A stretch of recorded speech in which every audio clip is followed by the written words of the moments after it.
สวัสดีครับท่านผู้ชมครับในระบบสุริยะอันกว้างใหญ่ของเรามีวัตถุท้องฟ้าอยู่ดวงหนึ่งที่ยังคงสร้างความหลงไหลและเป็นประเด็นถกเถียงในแวดวงดาราศาสตร์นั่นคือดาวพลูโตหรือพลูโตแม้ว่าจะถูกลดสถานะจากดาวเคราะห์ดวงที่ 9กลายเป็นดาวเคราะห์แคระหรือที่เรียกว่า Dwarf Planet ตั้งแต่ปีคริสต์ศักราช 2006 แต่ดาวพลูโตกลับเป็นวัตถุที่เราได้เรียนรู้มากที่สุดในช่วงทศวรรษที่ผ่านมาด้วยข้อมูลที่ไม่เคยมีมาก่อนจากยานสำรวจ New Horizon ของ NASA ซึ่งเผยให้เห็นโลกน้ำแข็งที่ซับซ้อนอย่างไม่น่าเชื่อพลูโตจึงไม่ได้เป็นเพียงแค่วัตถุที่ถูกลดยศแต่เป็นผู้บุกเบิกแห่งแถบไคเปอร์ที่ท้าทายความรู้เดิมๆของเราเกี่ยวกับระบบสุริยะเรื่องราวของดาวพลูโตเริ่มต้นขึ้นในปีคริสต์ศักราช 1930 เมื่อไคลท์ ทัมโบลนักดาราศาสตร์หยุ่มจากหอดูดาวโลเวลในรัฐแอริโซนาค้นพบจุดแสงจางๆที่เคลื่อนที่ช้าๆณปลายสุดของระบบสุริยะชั้นนอกพลูโตถูกตั้งชื่อตามเทพเจ้าของยมโลกของชาวโรมันซึ่งสะท้อนถึงความมืดมิดและความหนาวเย็นสุดขั้วในบริเวณนั้นระบบคู่ที่ไม่เหมือนใครพลูโตไม่ใช่ดาวเคราะห์แคระที่อยู่โดดเดี่ยวแต่มันมีระบบบริวารที่ซับซ้อนโดยมีดวงจันทร์ขนาดใหญ่ที่สุดชื่อแครอนซึ่งมีขนาดเกือบครึ่งหนึ่งของพลูโตทำให้หลายคนมองว่าทั้งสองเป็นระบบดาวเคราะห์แคระคู่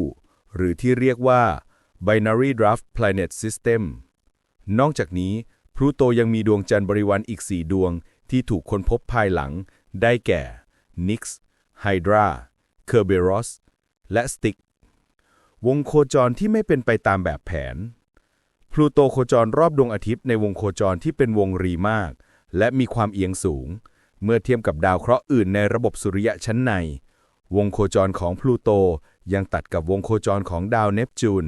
ซึ่งเป็นปัจจัยหนึ่งที่นำไปสู่การถกเถียงเรื่องสถานะของมันตลอดระยะเวลาเกือบ80ปีดาวพลูโตถูกนับเป็นดาวเคราะห์ดวงที่9ของระบบสุริยะอย่างไรก็ตาม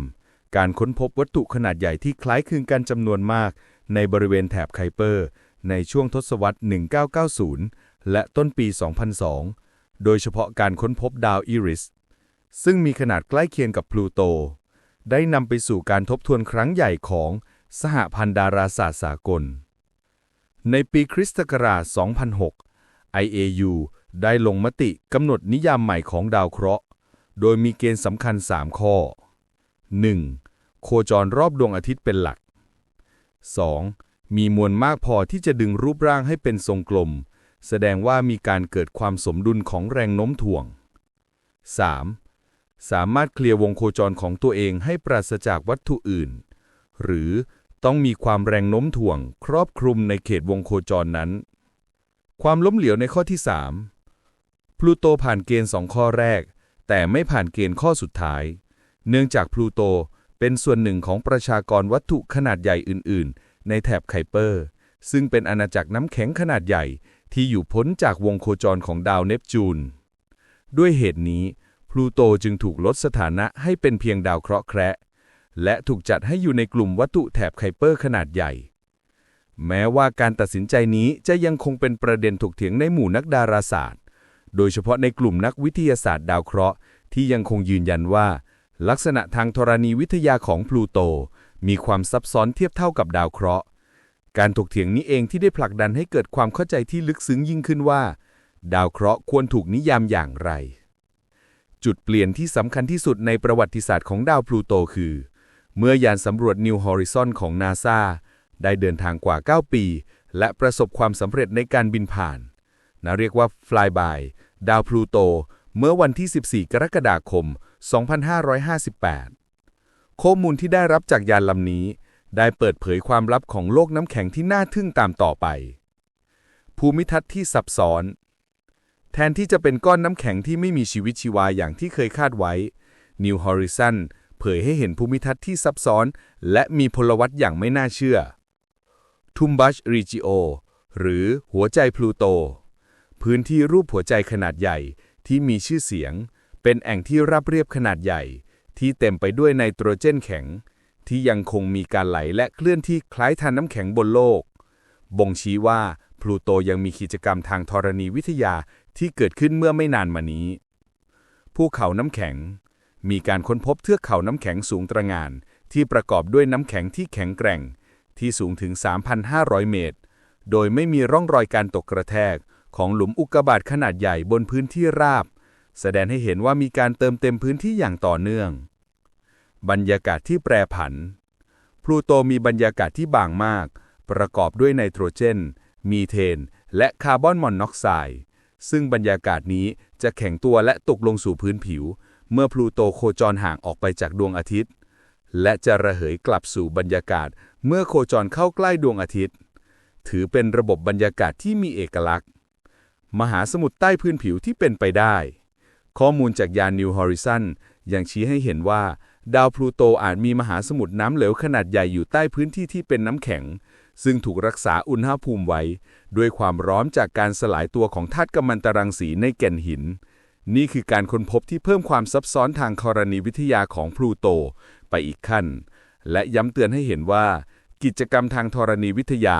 ไม่จำเป็นต้องจำกัดอยู่ในดาวเคราะห์ขนาดใหญ่เท่านั้นการสำรวจดาวพลูโตมีความสำคัญอย่างยิ่งต่อความเข้าใจในภาพรวมของระบบสุริยะของเราการก่อตัวของระบบสุริยะพลูโตและวัตถุอื่นๆในแถบไคเปอร์ถือเป็นแคปซูลการเวลาที่เก็บรักษาวัสดุและเงื่อนไขในช่วงการก่อตัวของระบบสุริยะเมื่อ 4.6 พันล้านปีที่แล้วการศึกษาองค์ประกอบของพวกมันช่วยให้นักวิทยาศาสตร์สร้างแบบจำลองการก่อตัวของดาวเคราะห์ได้ดียิ่งขึ้นขยายขอบเขตความเข้าใจการมีอยู่ของกิจกรรมทางธรณีวิทยาและมหาสมุทรใต้พื้นผิวบนดาวพลูโตแสดงให้เห็นว่าโลกที่อยู่ห่างไกลจากดวงอาทิตย์มากสามารถมีความซับซ้อนทางธรณีวิทยาได้หากมีแหล่งพลังงานภายในที่เพียงพอซึ่งเป็นองค์ความรู้ที่ช่วยขยายขอบเขตการค้นหาสิ่งมีชีวิตนอกโลกด้วยเช่นกันการประชุมครั้งสำคัญในปี 2568 หรือในปีคริสต์ศักราช 2025 นี้ชุมชนวิทยาศาสตร์จะจัดการประชุมครั้งสำคัญเพื่อฉลองครบรอบ 10 ปีของการบินผ่านของ New Horizon ภายใต้หัวข้อ Progress in Understanding the Pluto System ซึ่งจะเป็นเวทีในการอภิปรายถึงข้อมูลใหม่ๆและอาจนำไปสู่การเรียกร้องให้มีการพิจารณานิยามของดาวเคราะห์อีกครั้งในอนาคตดาวพลูโตอาจสูญเสียตำแหน่งดาวเคราะห์ดวงที่9ไปแต่ในทางวิทยาศาสตร์พลูโตยังคงเป็นหนึ่งในวัตถุที่น่าสนใจที่สุดในระบบสุริยะของเราด้วยแกนหิน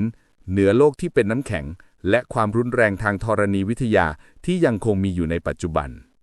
เรื่องราวของดาวพลูโตสอนให้เรารู้ว่าการจัดหมวดหมู่ทางวิทยาศาสตร์นั้นเป็นสิ่งที่เปลี่ยนแปลงได้ตามความเข้าใจใหม่ๆและการโดดเดี่ยวที่ปลายขอบฟ้านั้นไม่ได้หมายถึงความเรียบง่ายแต่หมายถึงเป็นประตูบานสำคัญ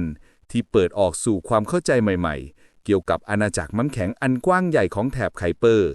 ซึ่งเป็นพรมแดนต่อไปของการสำรวจอวกาศของเราครับ